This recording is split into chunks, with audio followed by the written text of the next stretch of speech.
Adán y Eva estaban como un vaso lleno, estaban totalmente llenos de gracia. ¿Qué sucede? En el plan de Dios, como ustedes lo saben, falla el plan de Dios. Y al fallar el plan de Dios, ¿qué pierde el hombre? La gracia. Entonces comienza el intento de Dios de devolver al hombre, ¿qué cosa? La gracia que había perdido. Por eso instituye el pueblo para comenzar el plan de la redención, el pueblo de Dios. ¿Qué cosa es el pueblo de Dios? Un conglomerado donde los hombres iban a recibir, ya que no la gracia, porque no podían recibir la gracia, porque Dios y el hombre estaban separados por el pecado. Pero en Israel, ¿qué recibían en Israel? Tenían la cohesión de tener una cierta comunión ¿con quién? Con Dios. Israel era un pueblo que Dios fue guiando con una ley, esa ley que Dios le dio, ¿qué hizo con Israel? Le dio cohesión a través de los ritos del templo, esos ritos expiatorios, la sangre, el sacrificio del cordero, Yom Kippur, todos los sacrificios del templo, fue dándole a Israel la sensación de que ellos podían ser redimidos. Eso, como dice San Pablo, era prefigura de lo que iba a ser más adelante realidad. Pero de cierta forma, ¿cómo se justificaba Israel delante de Dios? Por dos cosas. ¿Por cuáles de las dos cosas? Por la ley. Si cumplían la ley, los judíos se justificaban delante de Dios, a pesar que la redención no estaba hecha. ¿Y por qué otra cosa? Por los rituales del templo. Estaba estipulado: pecas, tienes que hacer esta ofrenda. Hay lepra, tienes que presentar esta ofrenda. El día del perdón, tienes que presentar. Leen el Levítico, todo es un manual de cómo Israel hacía cosas para sentir de cierta forma que Dios estaba sobre ellos. Ustedes saben qué cosa era eso, cómo podemos decir que es de la nueva alianza, pero ¿qué podemos decir que qué cosa es eso en Israel, equivalente de la iglesia? Nadie se imagina qué cosa puede ser esas cosas que hacía Israel para tener la seguridad de que Dios lo perdonaba. Los sacramentos. ¿Qué es los sacramentos? Sacramento es algo que se ve, que nos indica que algo que no se ve está pasando. Por ejemplo, a ti te bautizan, te cae el agua arriba. ¿El agua es lo que te bautiza?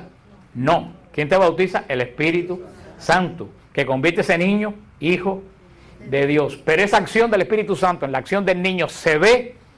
No se ve. Entonces, ¿con qué se anuncia? Con el agua.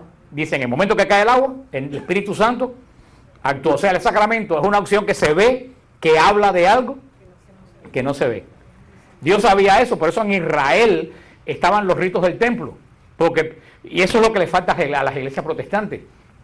En el libro que hicimos en el Apocalipsis, que se llama del Apocalipsis, Días de Retribución, de Shelton, él decía, y era protestante, decía que lo que más el Señor le va a pedir cuenta a la iglesia protestante es haber arrancado de ella los sacramentos, la vida sacramental, porque el hombre necesita ver algo físico de que Dios hizo una acción sobre él. Porque Israel podría haber dicho, vamos a hacer el día de Yom Kippur, le pedimos perdón a Dios y Dios nos perdona. Pero Dios hizo eso. No, ¿qué dijo Dios? Cojan un cordero, descargan el pecado, mátenlo, tiren la sangre. ¿Ustedes creen que eso hacía algo delante de Dios? Matar un cordero y tirar la sangre encima del arca. No, pero Dios quería que se hiciera algo que se ve para que el pueblo tuviera la seguridad. Después que la sangre cayó, ya yo fui perdonado. Tengo la seguridad que estoy perdonado. Eso es lo que la iglesia tiene y que los protestantes han perdido. Yo me confieso con Dios, fantástico, pero ¿cómo tú estás seguro que Dios te perdona? Porque hay cosas que no se perdonan. Eso es lo que tenía Israel. Israel necesitaba, como pueblo de Dios, una cohesión y una seguridad de que Dios actuaba en medio de ellos. Por eso tenían la ley y tenían la liturgia del templo. Tenían la liturgia del templo, que de cierta forma que dispensaba esa liturgia del templo la justificación, aunque no la gracia. ¿Por qué? Porque esos hombres que cumplieron la ley y que practicaron los rituales del templo, cuando murieron, ¿a dónde fueron? Al seno de Abraham. Y cuando llegó el día de la resurrección, ¿a dónde subieron? Al cielo. Al cielo. Fueron, de cierta forma, fueron guardados para el día de la resurrección, cuando Jesús derramó la gracia sobre ellos. Por eso, cuando hablamos la semana pasada, que el primer fruto de la resurrección fueron aquella gente que habían muerto en el Antiguo Testamento y están delante del cielo. Hay gente que me pregunta, ¿por qué no hay San Abraham? ¿Por qué no hay San Moisés? Yo digo, bueno, tenemos dos cosas. Primero, San, ¿qué cosa es lo que quiere decir? Santo. Y santo no es propio de Israel. Santo es propio de la iglesia, porque ¿quién santifica? El Espíritu Santo. Y en Israel no estaba el Espíritu Santo. Entonces, ¿la santidad es propia de quién? de la iglesia, que es la que recibe en Pentecostés el Espíritu Santo. Pero estos hombres ilustres, Moisés, Abraham, por supuesto están en el cielo. Y la iglesia sí los tiene como santos. Y hay un día de la fiesta de San Abraham, hay un día de la fiesta de San Moisés, está la fiesta del profeta Elías. Lo que pasa es que en la nueva alianza son más conocidos en la iglesia la gente que han vivido en la alianza esta que en la otra, y que en la otra alianza. Pero ¿por qué digo todo eso? Porque de esa forma Israel se iba adentrando ¿dónde? En la relación con Dios. Ahora viene Cristo, se presenta a Cristo con su redención. Entonces, ¿dónde se dispensa la gracia ahora en la redención? En la iglesia. Primero se dispensaba en Israel a través de ¿qué? De la ley y de los rituales del templo, ¿no? Ahora, ¿dónde se dispensa la gracia? Eso era prefigura de lo que en la iglesia va a ser realidad. ¿Dónde se dispensa la gracia ahora?